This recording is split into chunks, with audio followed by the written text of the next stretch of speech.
contestant. This is Afiza Afrin Cynthia. Please come to inform the stage. Stage সামনে আসো। Miss Cynthia. সামনে চলে যাও। দেখা যাচ্ছে না কন্টেস্ট্যান্টকে।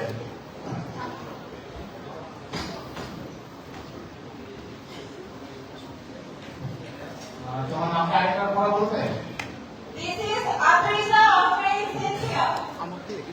আচ্ছা, আরেকটা কি কোশ্চেন করতে হবে? ধরো তুমি অলরেডি একটা বিজি প্রেজেন্টে আছো, গ্র্যান্ড ফিনালের গালাতে অলরেডি দাঁড়িয়ে আছো, ঠিক এই মুহূর্তে শুনতে পারলে তোমার ধরো সবচেয়ে কাছের মানুষকে, সেটা তোমার বাবা মা যে কেউ হতে পারে, বা সবচেয়ে কাছের মানুষ, তোমার জীবনের সবচেয়ে মূল্যবান মানুষকে একটা অ্যাক্সিডেন্ট করেছে বা এমন অবস্থায় আছে যে খুব বেশিক্ষণ হয়তো আর বাঁচবে না, কিছু সময় তার কাছে আছে, আবার ঠিক কিছুক্ষণ পরে আবার আমাদের এই গ্র্যান্ড ফিনালের হয়তো কাউন্টিংটা হবে। তো দুটার টাইমিংই একই রকম, হয় তুমি এটা অ্যাটেন্ড করতে পারবে বা ওটাতে যেতে পারবে, তুমি কোনটাকে বেছে নেবে? আমি মনে করি আমি আমার পরিবার পরিজনের পাশে দাঁড়াবো। তার কারণ হচ্ছে আমি আজকে যে প্ল্যাটফর্মে দাঁড়িয়ে আছি, এটা হচ্ছে মিস এন্ড মিসেস এলিগেন্স 2025।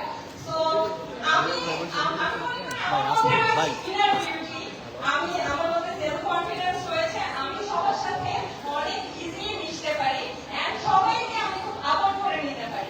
আমি যদি কোনো সিদ্ধান্ত নেই, সেই সিদ্ধান্তে আমি কখনো পিছপা হই না, কারণ আমি যদি কখনো ভুল সিদ্ধান্ত নিয়ে থাকি, আমি মনে করি আমার সেই সিদ্ধান্ত থেকে বা আমি ওই ভুল থেকে আমি শিক্ষা লাভ করি, কারণ আমি মনে করি I am a best learner. Everyone can say you can do it, you can do anything. আমাদের মধ্যে আছে উনি যদি আমাকে বলে you can do anything, I say I promise that I will be based on that.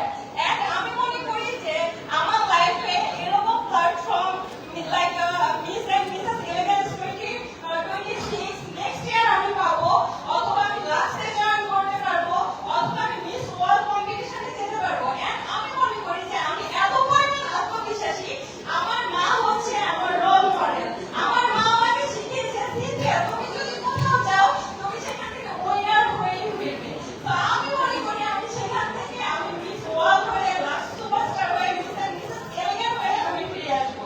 তো এই প্ল্যাটফর্মটা আমি নেক্সট টাইম আমি পাবো। কিন্তু আমার সবশেষে আমি বলি আমার যে পরিবার পরিজন আল্লাহ না করুক, আমার পরিবার পরিজন থেকে যদি কেউ মারা যায়, আমার বাবা যদি মারা যায়, তাহলে কিন্তু আমি আমার বাবাকে কখনো ফিরে পাবো না। সো আমি মনে করি আমি আমার পরিবার পরিজনের কাছে পৌঁছাবো। লং অ্যান্সার ছিল, বাট বেশ ভালো অ্যান্সার ছিল। লাস্টে এসে জানতে পেরেছি যে তুমি আসলে ও জায়গায় যাবে, কারণ এটা পরে আবার করতে পারবে।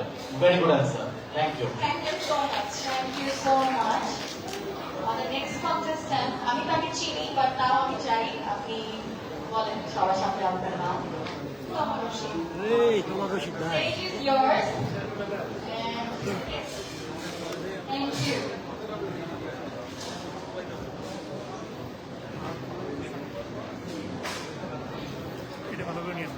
Good evening, judges.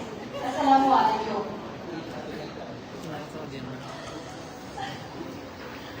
আমার সাথে তো সোহাগের ড্রেসের কালার অনেক ম্যাচ, আমাদের সাথে তখন থেকে ম্যাচ করে করে কথা বলছি।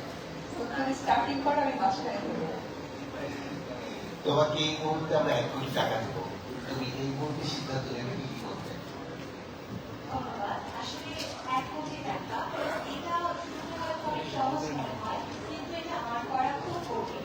যদি আমার এটাকে কোনো কাজে লাগাতেই হয়, তাহলে আমি আগে একটা ডিসিশন নিব যে আমি কি করতে পারবো, কি করা যাবে আমার সোসাইটির সাউন্ড পায় না কিন্তু ভাই। গুমন করো, সাউন্ড না পেলে আমার কিছু করার নাই।